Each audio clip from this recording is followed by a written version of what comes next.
We tracked horror's rise at the box office over the decades. This year, led by It and Get Out, really has outpaced all others. Pennywise, played by Bill Skarsgård in It, which has been a smash success at the box office. Credit Brooke Palmer. Warner Brothers. This year, scary clowns, scary dolls and scary suburbanites have drawn audiences to the movies in droves. Even with 2 months remaining, 2017 has already become the biggest box office year ever for horror. Scary movies have collected $733 million in ticket sales, according to the website Box Office Mojo. The runaway success of It, more than $300 million and counting, and Get Out $175 million led the way, but October is a golden month for horror and will surely add more to that tally. Happy Death Day was number 1 when it opened this month on Friday the 13th, and a new entry in the hit Saw franchise, Jigsaw, due October 27th, should also raise the total. How has horror fared at the box office in previous decades? Going back to the 1970s, I used data from Box Office Mojo to track the genre's rise as a money-making force, focusing on one key year from each decade. Box Office Mojo breaks horror down into 10 subcategories on its site, and its editor, Brad Brevet, has struggled with the question of what constitutes a horror movie. He tried to bring some clarity with a new list. When it came out, I created an R-rated horror list on Mojo, he wrote in an email. That, at least, felt representative of the horror genre. We used the R-rated list as a reference point, but the highest grossing year for each decade is based on figures collected from all the films the site considers horror. Also, these numbers have not been adjusted for inflation, which would turn The Exorcist into a $983 million earner. The 1970s Linda Blair in The Exorcist, with the box office take that dwarfed that of all other horror films in the 70s. Credit Warner Brothers. In the early 1970s, horror broke into the mainstream in a big way, primarily with the astronomical success of The Exorcist in 1973, which alone topped the collective total of any box office year in the decade. That movie aside, horror didn't make much of an impression that year. And it was really films released later in the decade that would prove pivotal. The popularity of Halloween in 1978, $47 million, showed that slasher films could be a force. In 1979 brought the blockbuster Haunted House Scares of the Amityville Horror $86.4 million, and the influential Space Scares of Alien $80.9 million. That film captured a mass audience with a return of sorts to the creature features of classic horror. The 1980s Freddy Robert Englund was still going strong in A Nightmare on Elm Street 3. Credit New Line Cinema. The slasher genre came into its own in the 80s, with the introduction of Jason in Friday the 13th 1980 and Freddy in A Nightmare on Elm Street 1984.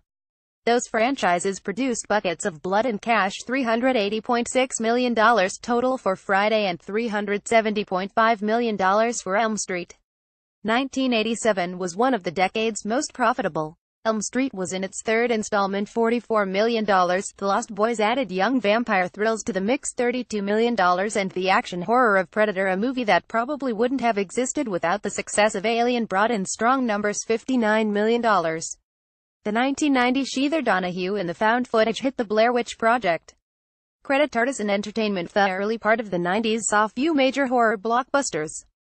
Daniel Lauria, the editorial director of Box Office Media, cites the rise of home video in the late 80s as the reason for the dip. In a phone interview, he said that many horror films bypassed theaters for home video. A B-side horror film like The Texas Chainsaw Massacre might not have played in theaters had it been made in the late 80s or early 90s, he said. It might have just gone straight to video for a quick buck. Things looked up in the latter half of the decade, with the revival of the slasher genre through the Scream franchise, $331.7 million. And then, 1999 brought a new revolution via The Blair Witch Project, a lowest off-budgets found footage movie shot on video that scared up a phenomenal $140.5 million, along with many copycats. The Otsa scene from Scream 3, released in 2000, a strong year for horror at the box office. Credit Dimension Films. The 2000s began by coasting on a wave of Scream popularity.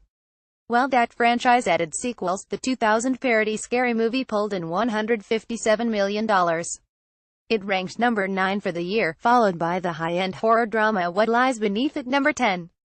Later during this decade, found footage was replaced by slick yet gruesome torture horror like the Saw films, which have taken in $415.9 million so far. And reboots of earlier horror movies became a trend.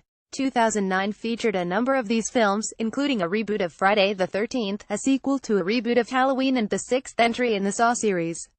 But the jaw-dropper that year was Paranormal Activity, a return to low-budget found footage. The film had a $15,000 production budget, according to Box Office Mojo, and made $107.9 million. The 2010's Daniel Kaluuya in Get Out, Jordan Peele's hit from earlier this year.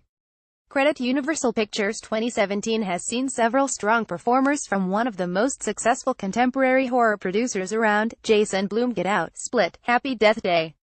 But the biggest story is the tremendous run of it.